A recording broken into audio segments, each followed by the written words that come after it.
Hey guys, Martin here, back for part 3 of this multi-part series where I'll be breaking down my 10k scoop main event run. And if you haven't watched part 1 or part 2, I recommend you to do so beforehand. But without further ado, let's get back into the action. We're only about 40 hands in this tournament, so gonna up the tempo a little bit. But as usual, I'm just gonna hit the play button and let it run, and then we'll pause the action whenever there's some significant action or a hand I like to play. So straight away here we have some action, picking up the ace king versus under the gun. Always 3-betting this combination here, never slow playing, flatting, whatever you might call it, especially with the big blind being this short. We really want to try to squeeze him out of the pot. And of course, we do have some bluffs here as well. So it's a clear 3-bet, doesn't benefit that much from flatting.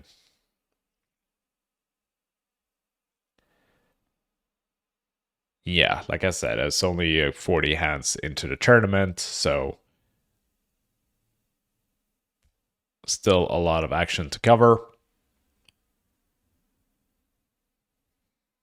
So king 8 suited here versus a limp 40 big blind steep. In the big blind versus the small blind limp, we want to be pretty aggressive. We want to raise about 40% of hands. And I believe this combination is sort of on the cusp of being raised. I would certainly raise king 10 and all those better king X combinations. And I would certainly not like to raise a lot of the weaker kings, simply because I'm getting too much value from raising the strongest kings by my opponent calling. And the smaller kings, like the king 3 and the king deuce and whatnot, they don't benefit as much because they're only getting called by better kings. So we kind of want to have those as checkbacks just to get that extra board coverage if the flop comes king high and the pre-flop action went limp check. So that's the reasoning behind there. But in this instance, I would expect the king 8 suited to be somewhere on the middle. So I would expect to raise this maybe 50% of time. So I would use a randomizer to determine when to do so, just to stay balanced and unpredictable. So in this instance, it looks like I checked, which is fine, obviously. We're getting the 9-5 deuce board with our flush draw. On the first glance, this looks like a pretty good board for me. I will have a lot more 2 pairs here. I don't expect the small blind to be limping 9 deuce and 5 deuce offsuit ever. While I will definitely have a lot of those, it's not like I'm raising those at a very high frequency. I will raise them sometimes for bluffs, obviously. But more so the suited portion, and he will limp and raise the suited portion himself as well. So in general, I think this favors my range more than his. I would also have, the 4-3 and that sort of stuff, the 6-3 as offsuit that he doesn't open limp, so I have a lot more draws than he does. But he goes ahead and bet 1 big blind, which, he could still do with a lot of different combinations. But I would expect him to have somewhat of a low betting frequency on this particular board. And yeah, so we have obviously 2 options. We can either call or raise. I don't think there's that much merit to raising here, simply because I don't expect us to be able to fold out much better. So I don't think he's bet folding many better kings here. I don't think he's stabbing this board with king queen and the intention to fold if we get raised. I also don't think he plays that strategy very often, because it doesn't really make too much sense. I think he would be, well, at first I think he would raise a lot of the better kings pre-flop, but when he doesn't, I think he would continue to check those or play them passively, especially on this board that actually favors my range more than his. And the same with the ace highs. I don't think he's bet folding ace high here very often, if at all.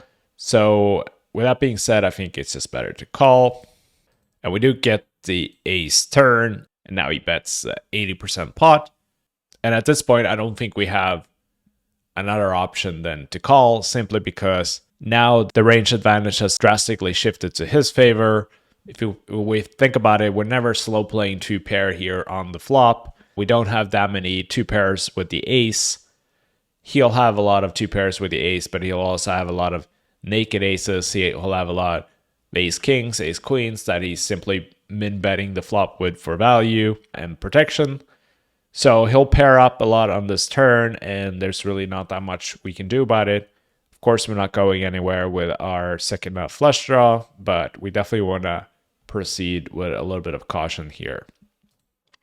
So the backdoor flush gets there, and our opponent checks to us. I don't think this is a good bluffing candidate simply because we're blocking the missed flush draws, and we're also not blocking a ton of value hands that would always call, other than the 7-8 and the ace-king. That's pretty much it in terms of blockers, and instead we have the reverse bad blockers, which is blocking all his missed flush draws. And I think after when he bets the turn of that with that sizing and on the ace, he's pretty polarized to a lot of strong aces, a lot of 2 pairs, draws, and stuff like that. I don't think we can get a lot of better hands to fold if we were to bluff here. And with the bad blockers, I think this is better as a give up, a check, which is what I do. And he has the ace-5, which, makes a lot of sense. And we'll move on. Yeah, so I want to take a second just to go over the table and see who's here. Right next to us in seat, let's say 1, Oksana, Daniel Dvoris, elite high stakes regular, big bluff, BBC, high level coach and player. Jacobson is Jason Kuhn, also elite, and Guzma is Brazilian regular who's been around for years. I believe he's now doing videos on Run It Once, I believe I saw. Footy 18 as similar high stakes regular since as far as I can remember. I don't know him personally or what his real name is. I believe this is Viso. Yeah, Viso Ole Shemin, also high stakes regular, been around since the beginning. Race Up Blind is a Canadian high stakes regular who I've played a bunch with, but still haven't managed to figure out who he is in real life. I believe he's mainly playing online poker at the highest level. So yeah, that's a quick rundown there. Not a ton of spots at this table, so we're going to have to rely on the cards and make sure we play our best, which should always be the case, but especially in a lineup like this, you really can't afford to make any mistakes because these guys will eat you up alive. Big cooler there. We lost Race Up Blind. As you can see, pretty aggressive play from everyone. There's a lot of 3-betting and a lot of defense, and as you would expect at this type of tournament. 10k online. All right, looks like so we're defending here. Yeah, this is gonna go check, bet, fold. So this is essentially an all-in. Pretty easy call, I believe. I mean, we could, what do we have? 55 bigs. Yeah, I don't think there's too much merit to ripping it in here. I think we just want to call. I could be wrong about that. Yeah, we flop top pair, bet the 1 big blind, hope he misclicks, even though we flop pretty well. Opening 7s here, obviously. BBC defense, dream flop for our range, not for our hand, but doesn't matter. This is such a good board for us that we're just going to go ahead and min bet here, or bet very small. Yeah. So on the jack turn, we could consider double barreling this combination. The reason I don't like it is because, for one, I think the jack is a sneaky good card because a lot of his calls on the flop will be hands like queen jack, king jack, jack 10, basically high card gutter hands that are now a pair and still a gutter. So I'm not going to be able to generate any folds from those, especially since the ranges are so wide. I think it would be pretty optimistic of me to think that my opponent would ever fold an ace. So the only hands we can really fold out from his range at this point would be the King X and the 5X. And obviously the King X that aren't King Queen, King Jack, or King 10. And most of the fives, I believe, would fold. Not Queen 5. Queen 5 would continue. Queen 10, 10 5, sorry, would continue as well. So for that reason, I think this is probably better as a check. So the river pairs the ace and our opponent bets into us. Pretty easy fold here. It'd be tough to find too many bluffs in this range.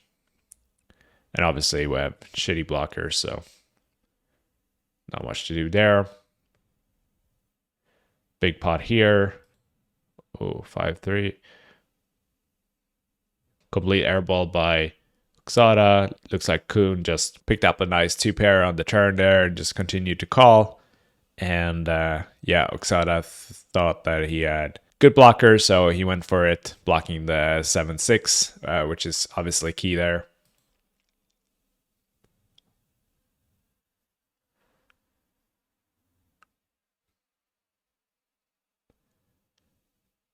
Oh, sorry. Keep on doing this where I would just replay the same hand. Yeah, bottom of my opening range here, King 5 suited. I don't believe I would open King 4, especially not in this lineup. Get 3-bet by Kuhn. Pretty big sizing here. I think versus a regular 4x, I would most likely call here. But versus this almost 5x, I think I can give it up.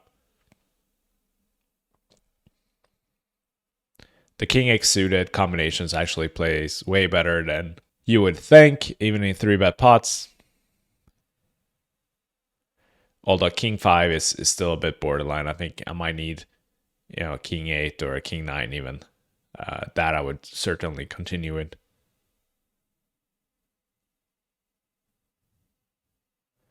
Now we're flying here. Yeah, easy defense, always defending the suited hands, except the 7 deuce suited. Yeah, I mean, we could... Nah.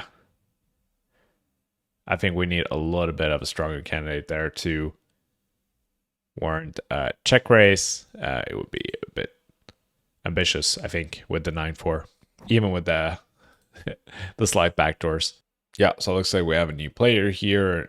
Apotheosis. Crook. Also elite high stakes regular. So no freebies today.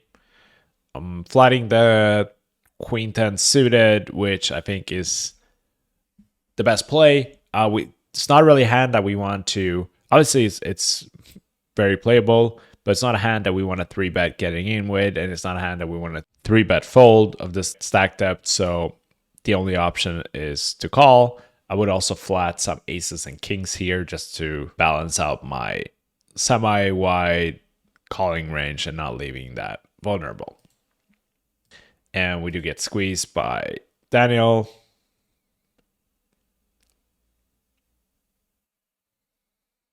We could have actually... let's look at that hand again. I think we could have... Yeah, it's a pretty nitty fold, to be honest. I think I could have gone ahead and called here. I think the reason I didn't is because, I mean, of this size, Daniel is obviously committed to Chris, who only has 22 big blinds to start. So he's obviously never folding versus his range. So I think my assessment was that my Queen 10 wasn't actually doing that well versus that range, even though Daniel probably squeezing here fairly wide out of the small blind of the stack depth and would be semi-reluctant, but still planning on calling pretty wide and aggressively here from the small blind.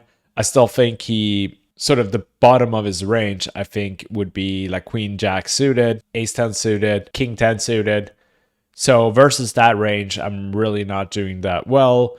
If he doesn't have any like pure bluffs, I don't see him raising a hand like 10-9 suited here very often, because that hand simply doesn't have enough equity to stack off versus Chris's shove, in my opinion.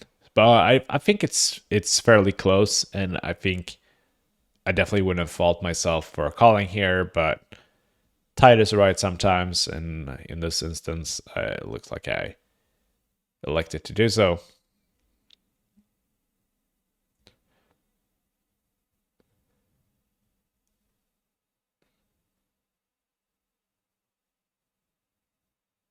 Lots of action again. Aggressive play. Laco 87 GCB, I don't actually know much about. So that's refreshing, at least. We get a new player who we don't recognize. But seems like he's getting involved. It's in pretty much every hand so far. Might be a fun player, like a recreational. I would imagine so, since I don't know who he is.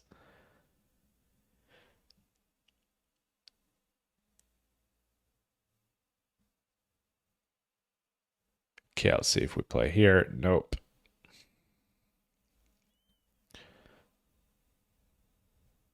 Yeah, pretty standard stuff. Here, I don't think this is a hand that we want to squeeze all that often of this stack depth, simply because we don't have any good blockers. We're not blocking many strong hands. We're going to get called by better a lot. And yeah, 10-9 suited simply doesn't have, I mean, it has plenty of equity, but I think in general it plays better as a call.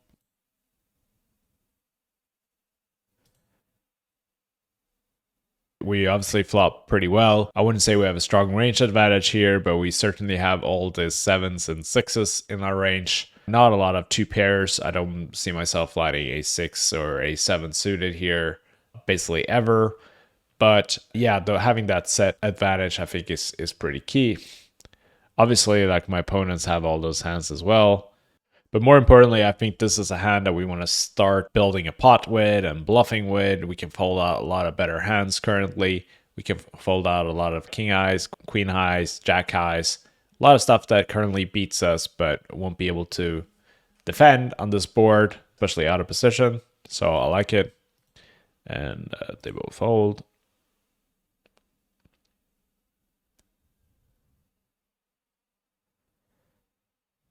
Not opening the offsuit aces. Good to see. Yeah, certainly raising this one. And uncontested. Back-to-back hands. Yeah, so this is a fun spot. Let's see. Yeah, falls back to us. I think getting in jacks here would be pretty damn aggressive versus... I mean, we don't know much about our opponent, but in general, I think for betting in with intention to getting in jacks here is not, I wouldn't say suicidal, but probably not the preferred play. We're really only doing well against ace king. I don't think anyone's 3-betting to 5-bet shove 10s here or worse. So yeah, there's just a lot of pairs that we're currently dominated by, and not a lot of stuff that we're doing particularly good against.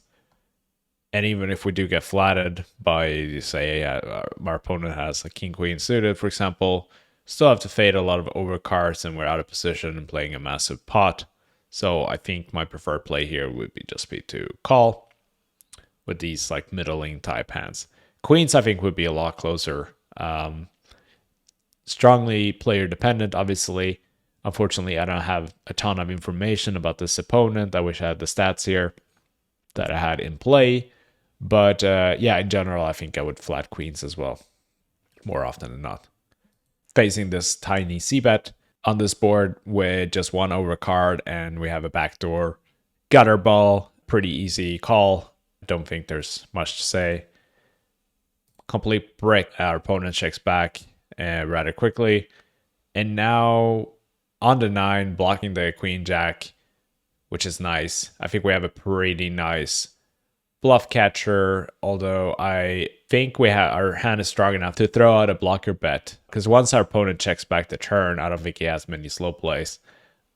He could have a hand like ace 10, for example, or ace 9 maybe, pocket 8, a hand that has a tiny bit of showdown value, but he doesn't believe is strong enough to continue betting the turn with. And versus that range, I think a block bet is pretty effective, because those hands are never betting themselves, but they're usually calling a tiny block bet. We could also block to prevent ourselves from facing a bigger bet if our opponent had, let's say, a weak king. Let's say he had a king 5, for example, or king 6. If we check here, he would most definitely bet a hefty size of, let's say, like 60 or 70% pot, probably, trying to get us to hero call. But if we bet 10% or 20% pot here, he would most certainly just call. Wouldn't make much sense for him to raise our tiny block bet with that type of weak holding, because we will use the block bet also with some stronger stuff, some 2 pairs and stuff like that. So I like to block, which I like. And yeah, he did have the ace 10. Certainly going to play here. Yeah, go with the call. I think I can 3-bet this decent amount of time as well. Maybe I elected to call because this player seems kind of crazy and I don't want to get 4-bet and punt away my equity.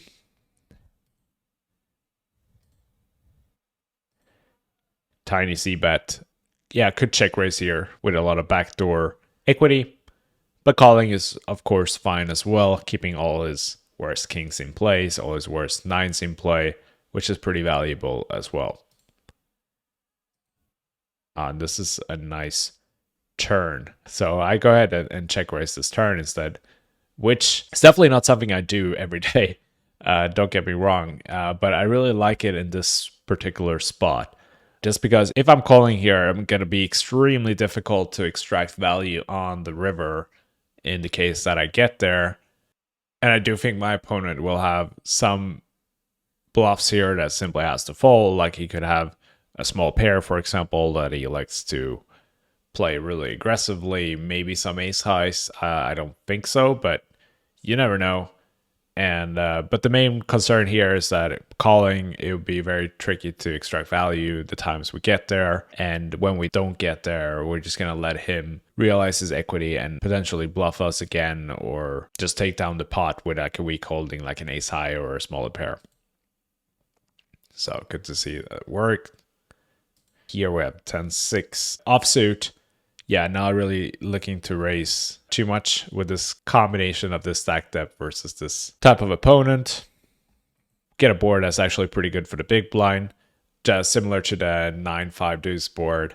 He'll have a lot more 2 pairs and stuff that I won't have. Like he will have the 3 deuce. I'm probably folding jack deuce offsuit here, maybe even jack 3 offsuit, honestly. So yeah, not much to talk about there. We keep on rolling.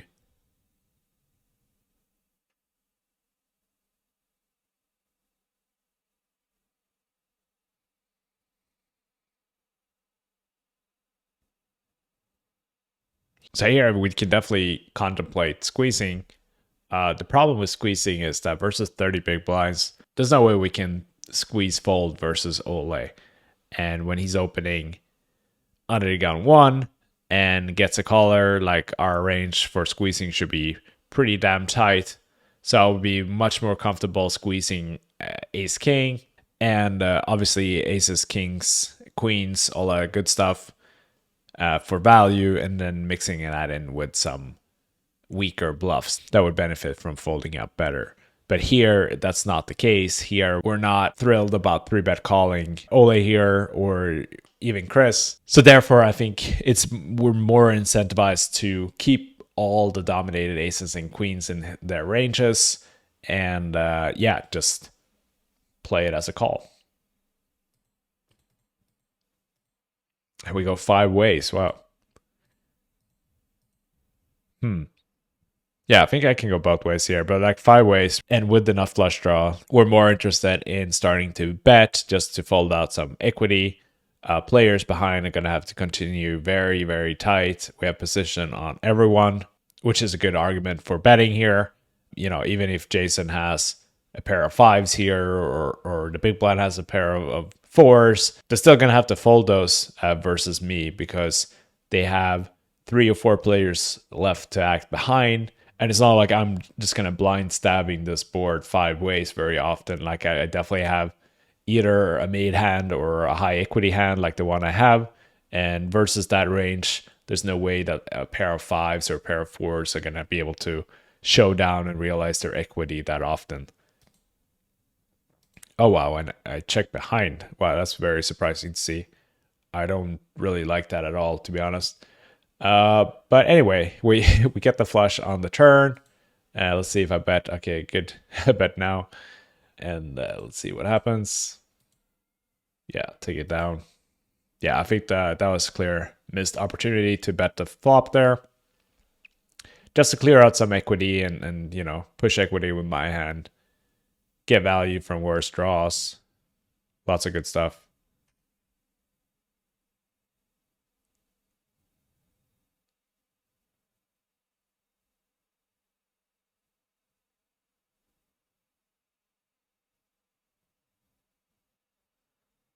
Bit of a break. Did we get a new player? Nope.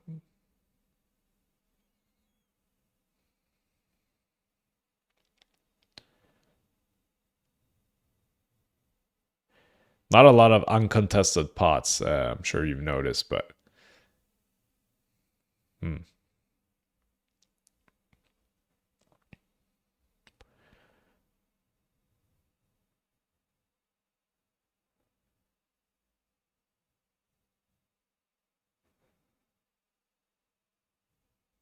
Yeah, it's not like in your regular tournament, like your regular low stakes tournament where people are doing a lot of folding. Cooler there. Could three bet here, but I think I prefer to have a suited hand when I do so. So I don't think ace 10 is a great candidate. He gets three bet by BBC instead, and it work. It's also too many players behind. Like you're gonna run into it too often if you start three betting there too wide.